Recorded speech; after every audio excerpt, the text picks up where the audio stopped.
Noong dekada 80, sumikat ang Pinoy inventor na si Daniel Dingle dahil sa kanyang naimbentong teknolohiya na kayang magpatakbo ng sasakyan gamit lang ay tubig. Ngayon, balak ng ibenta ng kontrobersyal na Pinoy inventor ang kanyang water-powered car technology sa mga dayuhan. Parang yung fuel na gagamitin mo, tubig. Ang reaktor na ito ang kinabit ni Dingle sa sasakyan. Nilalagyan lang ito ng tubig at kapag pinaandar na ang makina ay naghihiwalay ang hydrogen at oxygen sa tubig na nagpapatakbo naman sa makina ng sasakyan. Subukan nga natin. Tira natin kung effective talaga. Ang minamaneho natin ngayon Hydrogen. ay hydrogen. So nagpapatakbo rito sa sasakyan na ito ngayon ay tubig. Pero so far sa pagmamaneho natin, masasabi natin na maganda yung takbo ng sasakyan. Kung babiyahe kayo mula dito hanggang Baguio, ilang tubig kailangan mo?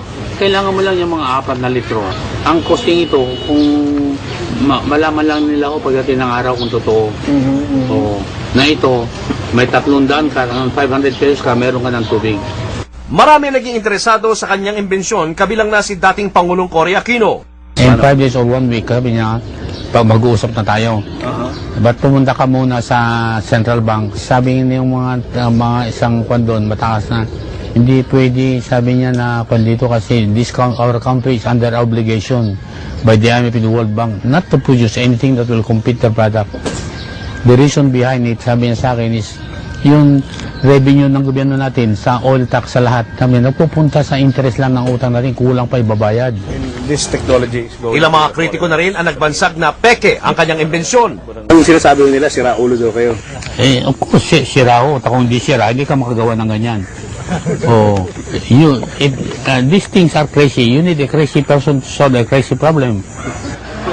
Sa kabila ng kanyang sama ng loob sa gobyerno, hinimok pa rin ng Department of Science and Technology na ipasuri ni Dingle ang kanyang imbensyon. Hindi na nga namin tinatanong ano ba yung invention mo eh. Purbahan mo lang that it works. Nung araw, sinabi nila, hindi totoo yan, fake yan, ganito. Lumalabas ngayon, natotoo yan. Sa Honda, sa States, meron na ito. Pero dala-dala pa rin daw ni Dingle ang sama ng loob sa gobyerno. Kaya ngayon, handa na siyang tanggapin ng mga alok ng mga dayuhang interesadong bilhin ang kanyang imbensyon sa malaking halaga, kapalit ng ilang kondisyon. Sa Switzerland, sa Germany, sa US, sa lahat, kung sino yung manufacturer doon ng mga kasakyan na gagamit ng technology na yan, hahire ng 200 na Pilipino para magtrabaho doon. So, yun ang plano ko.